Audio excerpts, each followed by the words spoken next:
अस्सलाम वालेकुम class 10th। आज जो हमारा टॉपिक है विच इज़ फंक्शन। आप देख रहे होंगे कि मैंने कुछ फंक्शंस लिखे हैं। फंक्शन की डेफिनेशन में हमारे पास क्या होता है कि एफ जो भी हम फंक्शन ले रहे हैं वो ए टू बी जा रहा हो, ठीक है। मतलब ए और बी मेरे पास क्या है, टू साइड्स हैं। ये मेरे पास ए होगा, ये मेरे पास बी। सेम इसी तरह ये मेरे पास ए होगा, ये मेरे पास बी। ये ए होगा, ये मेरे पास बी। और जो रिलेशन है वो डिफरेंट हो सकता है, ठीक है। जैसे ये फंक्शन एफ को शो कर रहा है, ये जी को शो कर रहा है, ये एच को शो कर रहा है, रिलेशन डिफरेंट हो सकते हैं। अब फंक्शन में मेरे पास तीन चीज़ें होती हैं। एक मेरे पास होती है डोमेन, एक मेरे पास होती है को डोमेन, और एक मेरे पास होती है रेंज। जो हम सेट ए में एलिमेंट्स लिखते हैं, जो सेट ए में लिखते हैं हमेशा, वो कौन से एलिमेंट्स होते हैं? डोमेन के एलिमेंट्स होते हैं। सेम यहाँ पे भी जो हम लिखेंगे वो कौन से एलिमेंट होंगे? डोमेन के। सेम यहाँ पे भी जो हम लिखेंगे वो कौन से एलिमेंट्स होंगे? डोमेन के होंगे। मतलब हर जो फंक्शन जब हम बनाएंगे इस तरह की फॉर्म में, जो फर्स्ट सेट ए के जितने भी एलिमेंट्स होंगे, सेट ए के जितने भी 1 2 3 4 is called domain, 1 9 7 8 is called domain, 1 2 3 5 is called domain. मतलब सेट ए का हर एलिमेंट क्या कहलाएगा? डोमेन कहलाएगा। एंड सेट बी का हर एलिमेंट क्या कहलाएगा? रेंज। ये भी क्या कहलाएगा? रेंज। और ये भी क्या कहलाएगा? रेंज। मतलब सेट ए का हर एलिमेंट डोमेन कहलाएगा, सेट बी का हर एलिमेंट रेंज कहलाएगा। अब बात आ जाती है को डोमेन की। को डोमेन हम उसे कहते हैं, को डोमेन को हम इमेज भी कहते हैं कि ये जो है इमेज है किसका? डोमेन का। को डोमेन को हम ये भी कहते हैं कि ये डोमेन का क्या है? इमेज है। मतलब 1 5 से जा रहा है, 1 6 से जा रहा है, 4 भी 6 पे जा रहा है, 3 8 पे जा रहा है, 2 7 पे जा रहा है। मतलब ये जितनी भी मैपिंग्स हो रही हैं, मतलब ये जो मैपिंग्स हो रही होती हैं 5 6 7 पे, ये क्या कहलाती हैं? को डोमेन कहलाती हैं, ठीक है। ये जितनी भी मैपिंग्स हो रही होती हैं, जैसे फॉर एग्जांपल 8 9 10 पे मैपिंग हो रही है, तो ये क्या कहलाएगी? को डोमेन कहलाएगी। नेक्स्ट 0 8 9 पे मेरे पास 10 पे तो मैपिंग नहीं हो रही ना, मैपिंग जस्ट किस पे हो रही है? 0 8 9 पे हो रही है, तो ये मेरे पास क्या कहलाएगी? को डोमेन कहलाएगी, ठीक है। यहाँ तक बात समझ आ गई है कि रेंज क्या होती है, डोमेन क्या होती है और को डोमेन क्या होती है। अब हम बात करते हैं कि क्या ये एफ जी ए जो है ये फंक्शंस बनाते हैं कि नहीं बनाते। फंक्शंस बनाने के लिए मैं आपको 3 हिंट्स बताऊंगी कि किसी भी आपने अगर किसी भी ऑर्डर पेयर में, बाइनरी रिलेशन में आपने फंक्शन को सिलेक्ट करना है कि क्या आया ये फंक्शन बनाता है कि नहीं बनाता, तो उसके लिए आप क्या चीज़ें देखते हैं, अब मैं आपको वो बताऊँगी, ठीक है।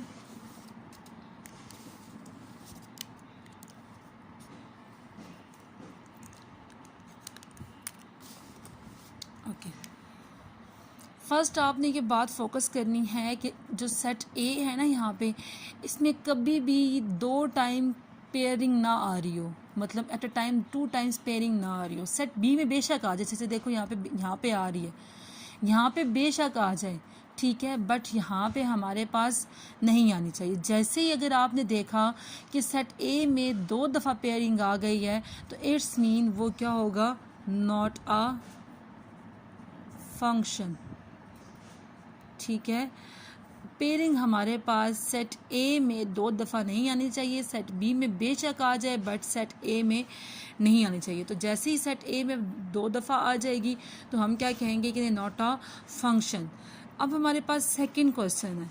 सेकंड में अब अगर हमारे पास सेट ए में कोई एलिमेंट बच जाता है, उसका यहाँ पे कोई मैपिंग नहीं है, कोई एलिमेंट बच जाता है, जैसे देखो यहाँ पे मैपिंग आ रही है, ये तो करेक्ट है, मतलब यहाँ से तो पता चल रहा है कि फंक्शन बन रहा है, बट जैसे ही हमने यहाँ पे देखा तो यहाँ पे 8 मेरे पास एक्स्ट्रा आ रहा है।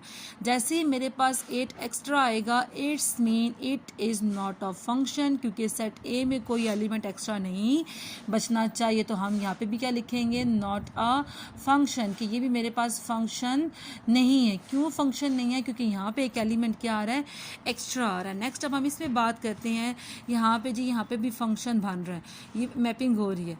अगर सेट बी में कोई एलिमेंट बच जाता है तो वो फंक्शन बनाता है, ठीक है। सेट बी में कोई एलिमेंट अगर बच जाए तो वो मेरे पास क्या करता है, फंक्शन बनाता है। बट सेट ए में कोई एलिमेंट नहीं बचना चाहिए। अगर सेट ए में कोई एलिमेंट बच जाएगा तो वो फंक्शन नहीं बनाएगा, लेकिन अगर सेट बी में कोई एलिमेंट बच जाएगा तो वो क्या करेगा, फंक्शन बनाएगा। अब एक बात, अगर कोई सेट अगर फंक्शन नहीं बना रहा तो देन क्या बना रहा है, अगर कोई सेट फंक्शन नहीं बना रहा, अगर मेरे पास कोई भी सेट फंक्शन नहीं बना रहा, इट्स मीन वो रिलेशन तो बना रहा है ना। अगर वो फंक्शन नहीं बना रहा तो वो क्या बना रहा है, रिलेशन बना रहा है, ठीक है। उसमें क्या आ रही है, रिलेशन आ रहा है, बट फंक्शन नहीं आ रहा। ये तो है ही फंक्शन। अब हम एक्सरसाइज के क्वेश्चंस देख लेते हैं जो फंक्शन नहीं बना रहे। देखिए, ये मेरे पास क्वेश्चन है, हमारे पास क्वेश्चन इस फॉर्म में होगा 1 2 2 1 3 4 एंड 3 5। आपको पता है कि आप फंक्शन इस तरह से फॉर्म में बनाते हो, ठीक है। और फर्स्ट इधर आप कौन से एलिमेंट्स लिखते हो, डोमेन के, और इधर आप कौन से एलिमेंट लिखते हो, रेंज के। अब यहाँ पे मेरे पास फर्स्ट एलिमेंट क्या कहलाएगा, डोमेन कहलाएगा। तो 1 2 3 मेरे पास क्या होगी, डोमेन, और 3 मेरे पास 2 टाइम्स रिपीट हो रहा था, हम उसे कितनी दफ़ा लिखेंगे, 1 टाइम लिखेंगे। नेक्स्ट 1 2 4 5 मेरे पास क्या रेंज, वो लिख दी। अब हमने इसकी मैपिंग बनानी है। जैसे देखो 1 किस पे जा रहा है, 2 पे जा रहा है, तो मैंने 1 को 2 पे लेके गई हूँ। 2 किस पे जा रहा है, 1 पे, तो 2 को मैं 1 पे लेके गई हूँ। 3 किस पे जा रहा है, 4 पे, और 3 किस पे जा रहा है, 5 पे। जैसे ही आप लोगों ने यहाँ पे ये चीज़ ऑब्जर्व की, इट्स मीन ये रॉन्ग हो गई, क्योंकि कभी भी सेट ए में डबल टाइम मैपिंग नहीं आनी चाहिए। सो हम यहाँ पे क्या लिखेंगे, not a function, it's relation, कि ये फंक्शन नहीं है, ये मेरे पास क्या है, रिलेशन है। नेक्स्ट एक और क्वेश्चन देखते हैं, अगर है तो ये है। इसमें भी सेम टू सेम आपको पता है कि सेट ए के एलिमेंट्स में डोमेन लिखेंगे, यहाँ पे आप क्या लिखेंगे, रेंज लिखेंगे, और जो रिलेशन है वो R6 है। 1 2 3 मेरे पास क्या है, डोमेन है, तो 1 मेरे पास 2 टाइम रिपीट हो रहा है, तो 1 को मैं कितनी दफ़ा लिखूंगी, एक दफ़ा। 1 2 3 एंड 2 3 4 3 2 दफ़ा रिपीट हो रहा है, तो मैं 6 दफ़ा लिखूंगी। अब मैंने चेक किया, 1 2 पे जा रहा है, 1 3 पे जा रहा है, 2 3 पे जा रहा है, एंड 3 4 पे जा रहा है। जैसे ही मैंने यहाँ पे ये चीज़ ऑब्जर्व की कि यहाँ पे ये चीज़ आ रही है, इसमें ये चीज़ रॉन्ग हो गई, तो ये मेरे पास क्या कहलाएगा, not a function, it's make a relation. ये फंक्शन नहीं बना रहा, ये मेरे पास क्या बना रहा है, रिलेशन बना रहा है। एक आपके पास क्वेश्चन नंबर 8 है, ये भी सेम टू सेम ऐसा ही है कि 1 3 5 7 एंड A B C, ये यहाँ पे मैंने आपको बना के दे दिया। देखो जैसे हमने ऑब्जर्व किया, यहाँ पे मेरे पास क्या आ रहा है, 5 एक्स्ट्रा आ रहा है, 5 मेरे पास क्या आ रहा है, एक्स्ट्रा आ रहा है। तो आपको पता है कि अगर सेट ए में कोई भी एलिमेंट अगर एक्स्ट्रा आ जाएगा तो वो क्या बनाएगा, रिलेशन बनाएगा, वो फंक्शन नहीं बनाएगा। कोई भी एलिमेंट अगर एक्स्ट्रा आ जाएगा तो वो क्या बनाएगा, रिलेशन बनाएगा, वो फंक्शन नहीं बनाएगा। अब आपको फंक्शन की डेफिनेशन मेरे ख्याल से समझ आ गई है। नेक्स्ट हम चलते हैं कि डिमोन्स्ट्रेट द फॉलोइंग, कि अब हम हमारे पास और कौन से फंक्शंस होते हैं। एक मेरे पास फंक्शन होता है इनटू फंक्शन। इनटू फंक्शन में हमारे पास कहते हैं a function f such that A approaches to B is called an into function if at least one element of B is not an image of some element of set A, कि set B में हमारे पास कोई एक ऐसा element हो जो set इसका image set A में ना हो, तो वो मेरे पास क्या कहलाएगा, इनटू फंक्शन। मतलब आसान सी हिंट मैं अगर आपको बताती हूँ इनटू फंक्शन की, मैं यहाँ पे लिख के बताती हूँ।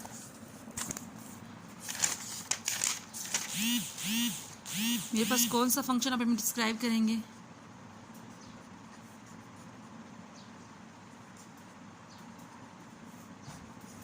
इनटू फंक्शन, ठीक है। इन्होंने यहाँ पे क्या एलिमेंट्स दिए हुए हैं, हमारे पास 0 1 2 3, और यहाँ पे मेरे पास क्या दिए हुए 1 2 3 4, और मेरे पास जो रिलेशन है वो कहाँ है, एफ पे जा रहा है।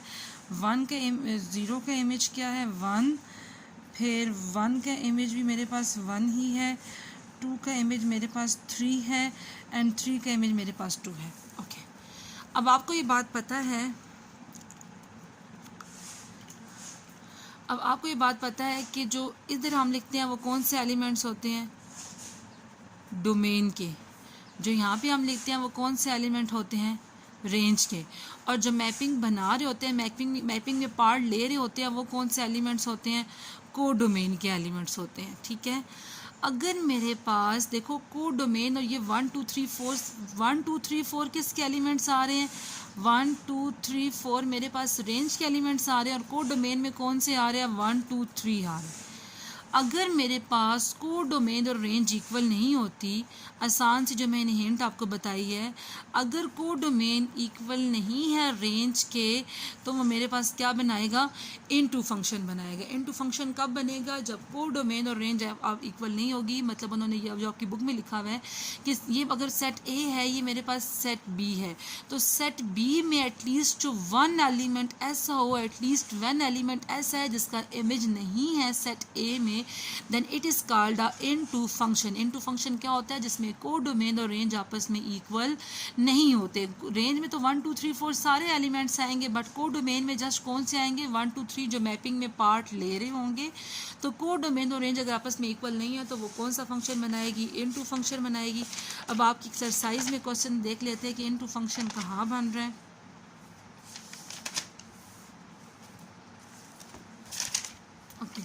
जैसे ये मेरे पास है 1 3 5 and P Q R S. 1 का मेरे पास क्या है? आर है। 3 का मेरे पास पी है। 5 का मेरे पास एस है। बट एक मेरे पास यहाँ पे क्यू बच गया, यानी क्यू का इमेज यहाँ पे कोई भी नहीं है। तो कोडोमेन रेंज इक्वल नहीं है, क्योंकि रेंज में पी क्यू आर एस सारे आ रहे हैं, बट कोडोमेन में मेरे पास कौन से एलिमेंट्स आ रहे हैं? पी आर एस आ रहे हैं। और रेंज में मेरे पास कौन से आ रहे हैं? P Q R S. जब मेरे पास कोडोमेन और रेंज आपस में इक्वल नहीं होगी तो वो कौन सा फंक्शन बनाएगा? इनटू फंक्शन बनाएगा। नेक्स्ट मेरे पास फंक्शन होता है 1 to 1 फंक्शन, ठीक है। 1 to 1 फंक्शन के नेम से ही जाहिर है, 1 to 1 फंक्शन के नेम से ही जाहिर है कि एक एलिमेंट का एक ही इमेज है, ठीक है। उसमें मेरे पास रिपीटिशन नहीं हो रही। एक एलिमेंट का क्या है? मेरे पास एक ही फंक्शन है, उसमें कोई रिपीटिशन नहीं हो रही। 1 to 1 फंक्शन। अब इसमें मेरे पास फॉर एग्जांपल मैं यही लिखती हूँ 0 1 2 3 और यहाँ पे लिख देती हूँ 1 2 3 4 5। मैं यहाँ पे कहती हूँ 0 1 जा रहा है, 1 2 जा रहा है, 2 3 जा रहा है एंड 3 4 जा रहा है, ठीक है। अब 1 to 1 फंक्शन में अगर मेरे पास, अब आपको भी पता है कि ये मेरे पास क्या होता है? डोमेन। ये मेरे पास क्या कहलाएगी? रेंज। जो मैपिंग में पार्ट ले रहे हैं वो क्या कहलाएगा? Code domain. अब ये आपको डोमेन, रेंज और कोड डोमेन समझ आ गया होगा। अब हमारे पास 1 to 1 फंक्शन में कहते हैं कि अगर मेरे पास 1 to 1 कोरोस्पोंडेंस जा रही है, बट अगर एक एलिमेंट बच भी जाता है तो हमारे पास वो क्या फंक्शन, वो क्या बनाएगा? 1 to 1 फंक्शन बनाएगा। मतलब 1 to 1 जा रही है, मतलब कोई भी चीज़ रिपीटेड नहीं हो रही, तो मेरे पास वो क्या बनाएगा? 1 to 1 फंक्शन बनाएगा। वो कौन सा फंक्शन बनाएगा? 1 to 1 फंक्शन बनाएगा। फॉर एग्जाम्पल अगर मेरे पास हम यहाँ पे देखें,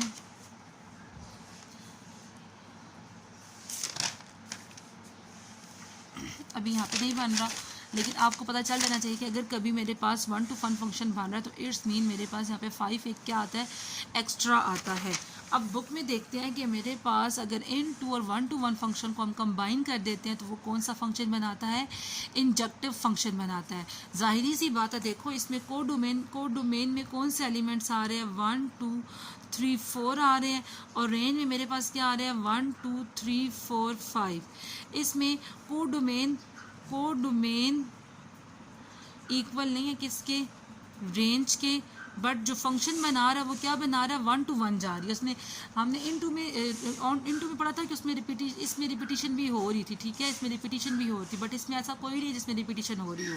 तो अगर हम 1 to 1 फंक्शन को और इनटू फंक्शन को कंबाइन करेंगे तो वो मेरे पास कौन सा फंक्शन बन जाएगा? इंजेक्टिव फंक्शन बन जाएगा। वो कौन सा बन जाएगा? इंजेक्टिव फंक्शन बन जाएगा। अब हम बात करते हैं ऑन टू फंक्शन की, ठीक है।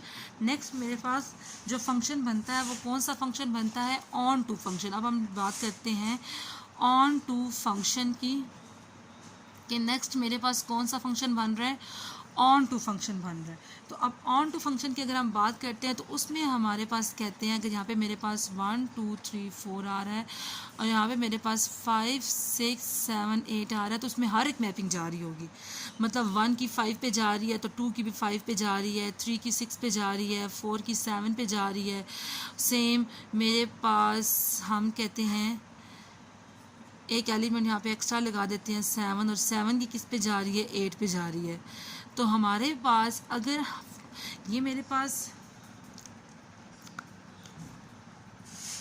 पास क्या होती है, डोमेन, ये मेरे पास क्या होती है, रेंज, और जो मैपिंग में पार्ट ले रहे होते हैं वो मेरे पास क्या होते हैं, कोड डोमेन होते हैं। अब यहाँ पे देखो, रेंज का भी हर एलिमेंट यूज़ हो रहा है और कोड डोमेन का भी हर एलिमेंट यूज़ हो रहा है। तो अगर मेरे पास कोड डोमेन इक्वल आ जाए रेंज के, अगर कोड डोमेन इक्वल आ जाए रेंज के, तो वो क्या फंक्शन बनाती है, ऑन टू फंक्शन बनाती है। अगर कोड डोमेन और रेंज आपस में इक्वल आ जाते हैं, मतलब रेंज का भी हर एलिमेंट मैपिंग में यूज़ हो रहा है और कोड डोमेन का भी हर एलिमेंट मैपिंग में यूज़ हो रहा है, तो वो मेरे पास क्या कहलाएगी, ऑन टू फंक्शन कहलाएगी।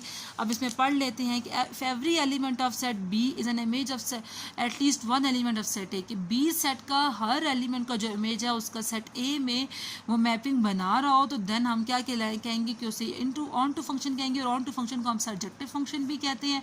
और यहाँ पे हमारे पास अगर कोड डोमेन और रेंज मेरे पास क्या होती है, इक्वल आ जाए तो ऑन टू फंक्शन, और अगर कोड डोमेन और रेंज इक्वल ना है तो इन टू फंक्शन।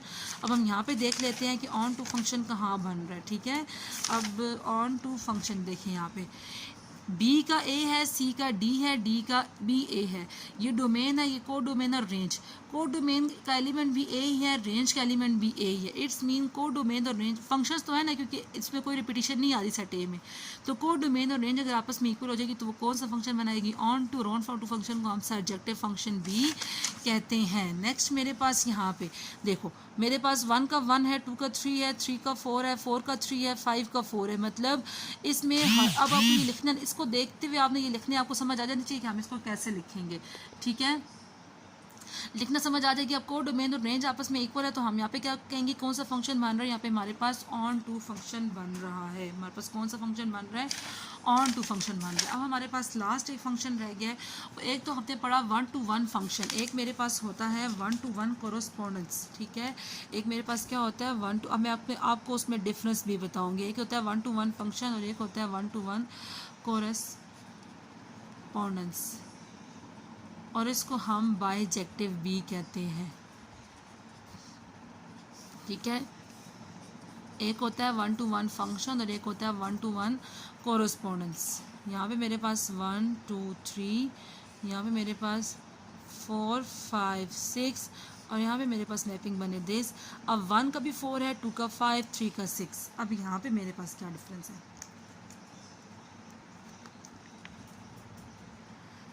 ये मेरे पास क्या है, डोमेन, ये मेरे पास क्या है, रेंज, और ये मेरे पास क्या है, कोड डोमेन। सी डी को मैंने कोड डोमेन कह दिया।